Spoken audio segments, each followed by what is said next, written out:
Welcome back to another GCN Tech Clinic. This week I answer your questions on bottom bracket compatibility, crank length and many other of your issues. Don't forget, if you want to have your question answered, use the hashtag AskGCNTech in the comments box below, but also use the same hashtag on all of our social media platforms and we will find your questions. Epigraphic writes in with the first question. Hi, I am a rider of really quite short stature. I have two bikes of different sizes. I notice my legs ache a little bit more after a long ride on the larger frame. Would swapping my stock 170mm cranks for 165 cranks make a noticeable difference? I run Ultegra and it seems like quite a price to pay for the 5mm difference.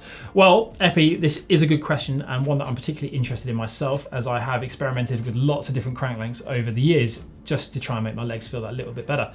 The first thing that you want to note is, are your cranks definitely a different length on the two bikes? If they are indeed different lengths, then it's easy. Simply swapping the cranks to shorter ones will almost certainly help you.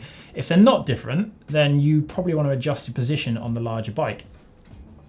Ultegra cranks aren't the cheapest, and I understand it is quite a considerable purchase, but you could consider other brands. So you might find a good deal on FSA, for example, who often sell their stuff at quite a discounted rate.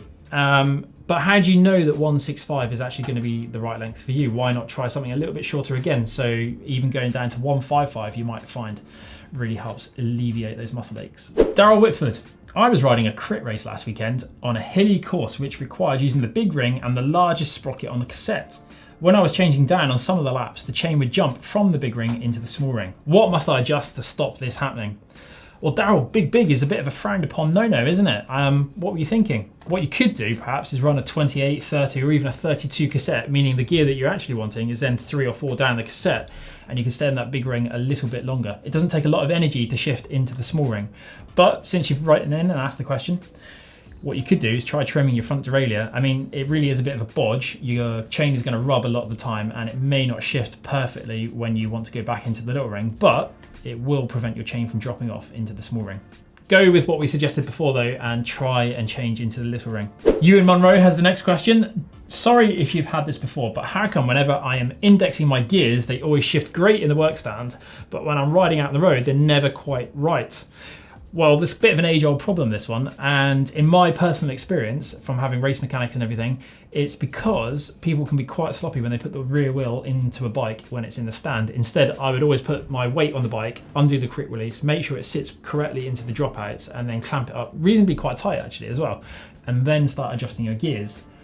Also, you might want to check that your rear hang is actually tight in the frame, as if you notice sometimes when you clamp the rear wheel, you'll see it swing ever so slightly. Certainly if you've got a long cage rear mech, you'll notice that a little bit more. So watch out for those things and try and have another go at adjusting it. And then if that's not working, why not just ride it and adjust it as you're going? So ride along, listen to all the sounds that it's making and then make those minor adjustments and you should have a rear mech that shifts perfectly well whilst on the road. Mark JA writes in with, I have taken my road bike out for the first time after winter. When I stop pedaling, the derailleur moves forward and the chain goes super slack. It was perfectly fine before the winter and the wheels and group set were both new last summer. I've tried indexing my gears, but the problem still persists. Well, Mark, it sounds like you've got that age-old classic problem of a sticking free hub. So if you are a competent home mechanic, what you're going to want to do is whip off your free hub, pull it off, unscrew it, however it happens, depends on your particular hub. And then you want to clean it, degrease it and clean out all of those pulls or the inside of the hub and then re-lube it. If that doesn't work though, you'll want to put your finger into the inside of the free hub and feel the bearing there, because it could be that actually it's that bearing that is seizing.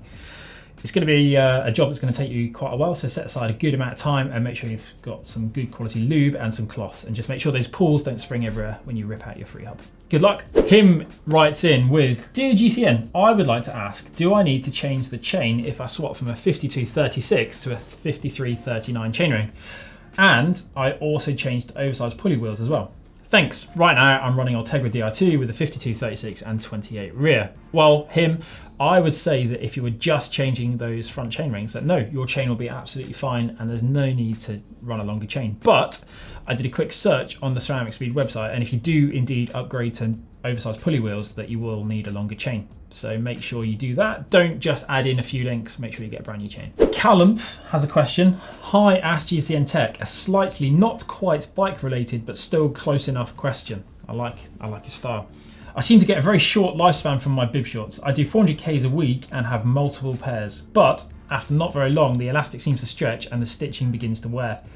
I use red-white bib shorts. Am I washing them wrong? I'm very tall, but also very skinny. 74 kilos. Ooh, 1m95 as well. So I have to wear a medium to have them fit right. Any tips? Well, I don't know how you're washing your shorts, obviously, but what I would recommend is don't machine wash them with loads of other clothes, so things with heavy zips or anything like that that are going to damage them and catch the elastic.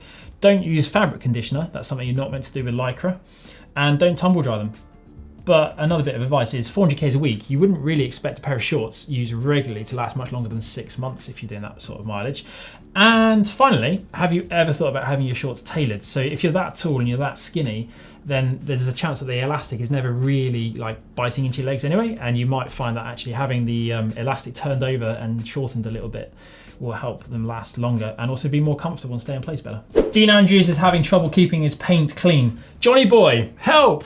I've got a Canyon SLX Ultimate with the Grand T blue matte paint job. It looks a business for sure, but despite taking care of it and trying to look after the paint job properly, I'm struggling to clean it. Basically, he's got loads of water stains and what looks like sweat marks all over it and wants to know what can be done. He knows that you shouldn't use wax on it. And apart from elbow grease, which is something John Cannings is a big fan of, what do we recommend? Well, we've had a good old look around on the interweb and everywhere else, and they recommend using like a window cleaner because that will help. So a matte finish is basically designed not to reflect the light in one direction, and the light pings off in loads of different directions, making it look like it's matte. And using a window cleaner will cut down into those little troughs and valleys of the paint finish much better than anything else, and also it won't smooth it out, so it will never become gloss by using that. And then once you've cleaned it with a microfiber cloth and some window cleaner, use something like a really thin liquid wax just to spray it on, because again, this is so thin it won't create a barrier to reflect the light, but it will protect it with a very thin layer. Jim Moore would like to know what is the perfect way to prepare your bike for storage over 3 or 4 months. And I think it's a really good question because many of us will do that over the winter. So the answer is, imagine you were building up to your favorite event of the year and you wanted your bike in absolutely pristine condition and working order. What you would do is you give it a really good clean and degrease. You may even service it, and then you would re-lube it, and you'd probably polish it as well to kind of protect it and keep anything from sticking to it over the winter. You'd certainly make sure there is no water left anywhere that's not going to rust, no surface water. And a final tip would be to, if you've got mechanical gears, would be to make sure the springs are in their closed position, as it were. So you want to be in the 11 if you have that on the back and the 39 on the front, and you want to undo the quick release on your brake calipers so that they can be relaxed as well. That way the springs will feel nice and sharp when you get back onto the bike. And then inflate your tyres to about 50% of their total pressure. That way, when you come to get back on your bike, all you're going to do is blow up your tyres and flip your quick release on the brakes back into position, and it'll feel like a brand new bike and you'll enjoy riding it again. Finally, Eric Wolf writes in with, "Hi gang, I have a Cannondale Synapse BB30 with a Cannondale chainset. I want to replace it with an Ultegra one. From research, I understand that the BB30 and Shimano are not compatible. There are some conversion bottom brackets available as well as some press and shims. Are there other options, and what's the best solution?" Well, from previous experience, Wheels Manufacturing do some brilliant converting adapters on their website, and that is the best thing to use. They don't creak, they fit perfectly, they're actually quite a tight fit and will feel almost like a manufacturer-made product. So I recommend using those. That's it for this week. Don't forget, if you have any questions, use the hashtag #AskGCNTech, and you can throw that onto any of our social media platforms or just drop it in the comments box below. If you want to see another tech-related video, check out John Cannings' amazing work on cheap bike to super bike just down there.